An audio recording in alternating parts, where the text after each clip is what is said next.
Tervis, mina olen Illar Kohvinavaat ja täna on pühapäev, 29. juuli aastal 2018 ja ma teeksin jällegi juttu natukene toidu hävitamise teemal. Et ma ikka aeg-ajalt olen ikka seda, või mis aeg-ajalt, pidevalt olen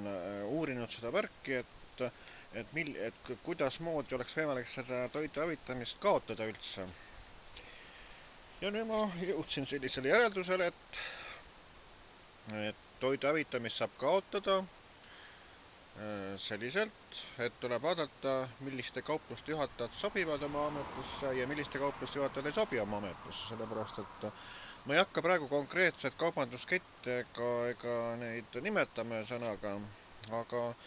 olen kuulnud näiteks pealinna poolt, et seal on suisa tehakse niimoodi, et turvameeste saatel hävitatakse liha ühes kaubandusketis sõnaga. Ja siis on niimoodi ka, et näiteks Pärnuski leidub selliseid kauplusjuhatajaid, kes on sellise mahakantud toidu annetamise vastu abivajajatele sõnaga, et lihtsalt konkreetne kaupluse juhataja ei tunne vähimat huvi selle vastu, et mahakantud toit annetada näiteks Toidupanga kaudu abivajajatele, vaid tema lihtsalt käitub selliselt, et kõik kaup, mis maha kantakse, kõik prügikasti pannakse sõnaga ja sealt, et ta keegi kätte ei saa ka, et pannakse, ma ei tea, kas prügikasti luuk kinni või mida iganes sõnaga, et see, mida kauplus müüa ei saa või mida ära ei osteta, et see hävitatakse lihtsalt. Aga sellised juhatajad ei kõlba mitte kuhugi. Et tuleb lihtsalt hakata leidma moodust selliste sõnaga, et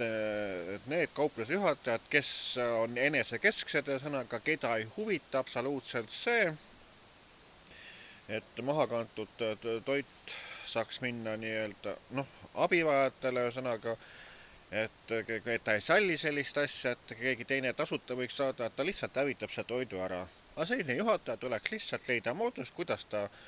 juhataja ametist vabastada, lahti lasta, et selline kaupluse juhataja võiks leida töö, ma ei tea, kas näiteks mingisuguse õmlejana, koristajana või millegi iganes sõnaga, ta ei sobi lihtsalt kaupluse juhatajaks sõnaga, et kui ta on nii enesekeskne,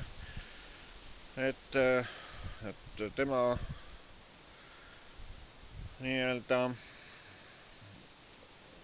arvates on kõige õigem see, et mahakantud toit hävitada.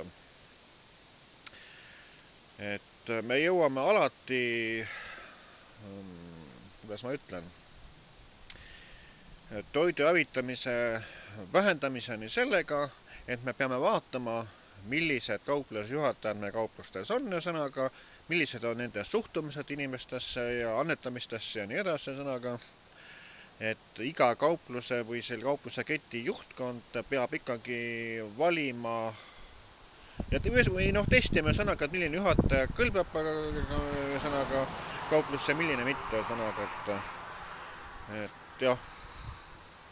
et see on selline mõtlemisaine praegust, aga selle nimel ma jätkan tegutsemist ja ennem ma ei lõpeta seda värki, kui on kauplustes mahakantud toidu hävitamine lõpetatud. Vaat nii ütlen mina, Illar Kohvinavaat.